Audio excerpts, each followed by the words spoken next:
Assalamualaikum warahmatullahi wabarakatuh. Bertemu lagi bersama saya Fari. Kali ini saya berada di timur X Terminal Umberharjo, yaitu di bekas garasi bakar. Saya akan bercerita sejarah atau penjelasan dari bis bakar ini. Penghuni lama Jogja mungkin tahu bahwa dulu kota ini pernah punya legenda bis kota. Kini kalah dari motor dan mobil pribadi. Dulu di Jogja, naik bis adalah sebuah keniscayaan, sebuah ritual transportasi yang harus dilakukan oleh pelajar atau pekerja. Sebuah kewajiban yang pasti dilakukan untuk sekedar belajar di pantai atau naik gunung. Sekarang mungkin jarang, apalagi bis umum yang melintasi menggunakan trayek Jalan Kalurang sampai Terminal Umberharjo. Hampir tidak ada, kalaupun ada itu pasti bis pariwisata. Dan cerita ini adalah nostalgia saya dan kita yang lahir di generasi 90-an atau bahkan jauh sebelum itu. Cerita itu bernama bis bakar. Bakar adalah salah satu bis legendaris yang melintas di Jalan Kalurang atau Jakal. Saat itu trayek yang digunakan adalah Jakal Terminal Lama Umberharjo. Kalau sekarang udah ganti nama jadi XT Square.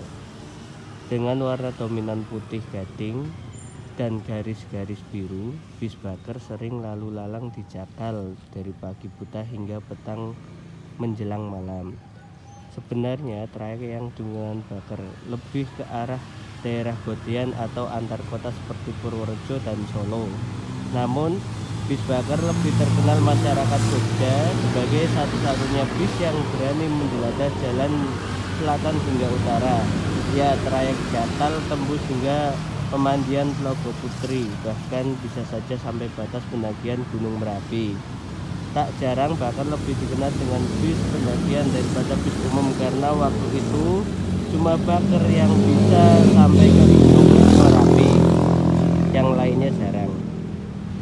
Saya ingat waktu pertama kali pergi bersama teman-teman SD, kayaknya saya kelas 4, ke pemandian Tlogo Putri. Tentu saja bis yang dipilih adalah bakar.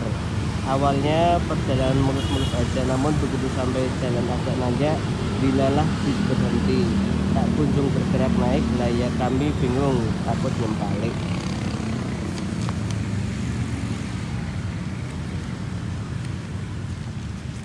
Kami turun dengan sigap, sang kondektur menaruh aksesoris ganjel ban yang sepertinya harus dimiliki bakar di area ban belakang. Ganjel ban itulah yang menjadi kenangan saya pertama dengan bis bakar.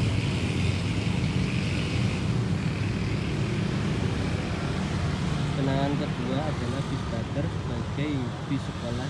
Ya, saat itu seingat saya bis bakar adalah satu-satunya bis yang mengangkut bocah ingusan macam saya untuk berangkat sekolah.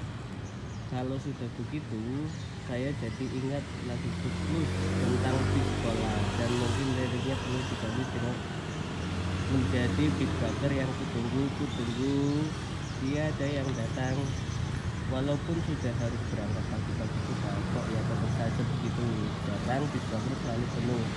Walah, bukan karena armada sedikit loh ya, armadanya banyak bahkan berlebih, tapi karena kecintaan orang-orang saat itu pada bis bakar. Hambok berdiri dari awal hingga akhir ya rela kok, yang penting naik bis bakar titik tanpa terkecuali. Sejarah bis bakar bermula dari PT Bakar, Badan Angkutan Kerjasama Ekonomi Rakyat.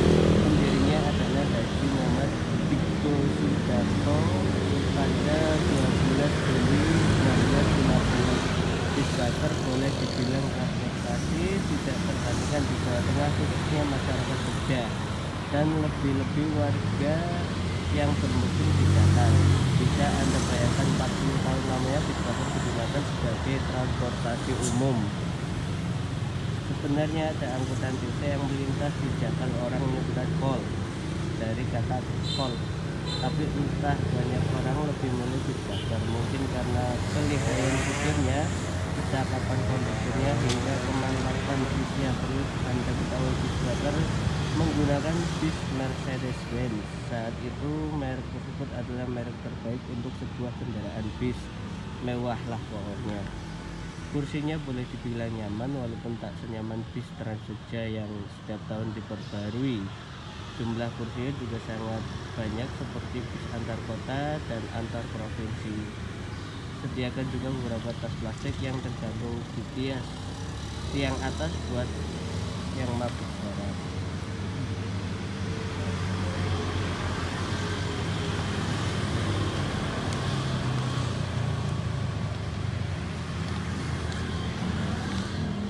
Banyak orang menggilai Bisbaker karena ia cepat. Pikir saya mungkin bagian pekerja tertulus berjuang dan di ketularan terus pecundang. Saya yang badannya kecil mungkin harus dipeluk erat sama bapak agar tidak munting ke sana kemari. Kalaupun nanti ada penumpang jatuh, bukan bisnya yang disalahin, makanya lu sekelan tinggal. Makanya anak pegangan yang benar. Penumpang yang jatuh biasa dianggap penumpang baru atau tidak terbiasa menggunakan Bisbaker. Mungkin terbiasa naik pelan-pelan tapi tetap jalan. Sekarang Bisbaker sudah jarang, menjurus tidak ada. Semenjak harga motor murah meriah, Bisbaker ditinggalkan. Padahal bis ini sempat ditransformasi, diperbarui dengan lebih apik harga bensin yang makin terjangkau, juga membuat penumpang berpikir lebih baik mengisi bensin Rp2.500 tapi bisa awet hingga 2-3 hari daripada menggunakan bis yang sekali jalan bisa merogoh kocek lebih dari Rp2.000. Dan itu sudah terbukti di Jogja. Bis sebagai transportasi umum hampir punah. Bisbaker tidak ada, jumlah wisata bikin miris. Kalau tak lagi diharapkan, masih beruntung masih ada Trans Jogja. Tapi menurut saya armada ini hanya pemanis supaya Jogja dianggap kota yang ramah wisatawan. Apalagi Trans Jogja tidak naik ke Kaliurang, Telaga Putri, bahkan Gunung Merapi. Kalau mau ke sana mau tak mau harus sewa mobil, agak mahal, tapi apa boleh bikin, tiada lain. Bagi saya Baker seperti presiden kenangan yang menentukan, tidak akan pernah terlewatkan, apalagi terlupakan di hati saya. Karena setidaknya saya baru tahu bahwa juga sudah punya transportasi umum yang melebihi. Itu saya kutip narasi dari mojok.com.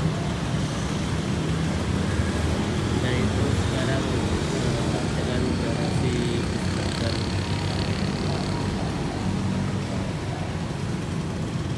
Jadi letaknya di sebelah timur XT Square Umbul Harjo. XT itu jadi X Terminal Umbul Harjo yang sekarang dijadikan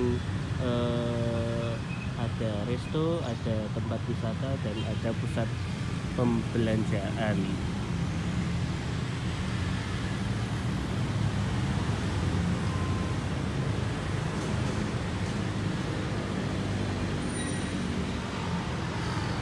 Sayang sekali ya,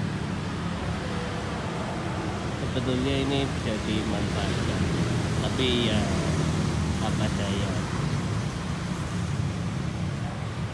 Saya rasa cukup sekian dulu dari saya. Terima kasih yang sudah menonton, meskipun agak belepotan.